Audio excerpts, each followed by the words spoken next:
Welcome to face master கம்மி யாரை பற்றி பார்க்க போகிறோம்னா எம்பி எலெக்ஷனில் ஆலோசனை கூட்டத்தில் வந்து எல்லாரையும் அதட்டி பேசி மிரட்டி உருட்டி பேசுகிற அளவுக்கு பார்த்தீங்கன்னா கேபி முனுசாமி நடந்தது எல்லாருக்குமே பிடிக்கல.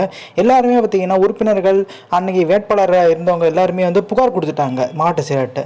ஸோ இப்போ இந்த செயற்குழு கூட்டத்தில் பார்த்தீங்கன்னா இது மிகப்பெரிய லெவலில் எதிர்கொலிக்கும்ன்றாங்க. அதே மாதிரி பார்த்தீங்கன்னா எடப்பாடி பழனிசாமி பாஜகவோட கூட்டணி வைக்காத பட்சத்தில் வேலுமணி வந்து பார்த்தீங்கன்னா அமித்ஷாவை சந்திக்க போகிறதா தகவல் இருக்குது.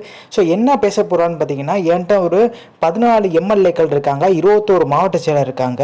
ஸோ என்னைய முதலமைச்சர் வேட்பாளர் ஆக்குங்க, சசிகலா பொதுச்செயலர் ஆக்குங்கன்ற மாதிரி பார்த்தீங்கன்னா ஒரு விஷயத்தை போய் வந்து கன்வெர்ட் பண்ண போறாரு. ஸோ இது வந்து கன்வே பண்றதால பாஜக பார்த்தீங்கன்னா ஏத்துக்கிற மனநிலை இருக்காங்கன்ற மாதிரி வந்து ஒரு விஷயம் வெளியே இருக்கு. ஸோ சசிகலா 2027 வரைக்கும் பார்த்தீங்கன்னா தேர்தலில் நிற்க முடியாத ஒரு சூழ்நிலை. இது மட்டும் கிடையாது, ஓபிஎஸ் வந்து பொதுக்குழுவில் நிற்கிற மாதிரி வந்து வேலுமணியை நீக்க முடியுது. ஏன்னா அவர் பின்னாடி 14 எம்எல்ஏ இருக்காங்க, 21 மாவட்ட செயலர் இருக்காங்க. பார்த்தீங்கன்னா அது நடக்கிறதுக்கான வாய்ப்பே இல்லை. அப்போ கடைசி வாய்ப்பு எடப்பாடி பழனிசாமி ஓபிஎஸோட இணையறது தான் பார்த்தீங்கன்னா கடைசி ஒரு விஷயமா இருக்கு. திருப்பியும் ஓபிஎஸ் வேலுமணி இதனாலவே இணையறதுக்கு ஆனால் வாய்ப்புகள் இருக்கு.